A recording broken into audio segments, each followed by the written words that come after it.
காட்டு ஷியாம்ஜியின் கதை விரிவாக. மகாபாரத யுத்தத்திற்கு சில காலம் முன்பு நடந்த கதை இது.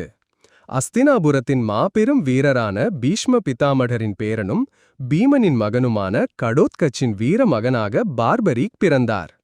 சக்தி, பிறப்பு மற்றும் ஆற்றல் வரம். பார்பரியின் தாயார் மோரவி நாககன்னியாக அறியப்பட்டவர். அவர் பகவான் சிவனை கடுமையாக தவம் செய்து மகன் பிறப்பதற்கு வரம் கேட்டார். சிவனின் அருளால் பிறந்த பார்பரீக் சிறு வயதிலிருந்தே அற்புதமான வீரத்தையும் தெய்வீக சக்திகளையும் கொண்டிருந்தார். இளம் வயதிலேயே ஆயுத வித்தையிலும் வில்வித்தையிலும் தேர்ச்சி பெற்று விளங்கினார். பகவான் சிவன் அவருக்கு 3 அடைய முடியாத அம்புகள், பானங்கள் மற்றும் ஒரு தெய்வீக வில்லை அருளினார். முதல் அம்பு இலக்கு வைக்கப்பட்ட பொருளை கட்டி போடும். 2வது அம்பு பகைவரை அழிக்கும். 3வது அம்பு பகைவரை அழித்த பின் திரும்பி வரும்.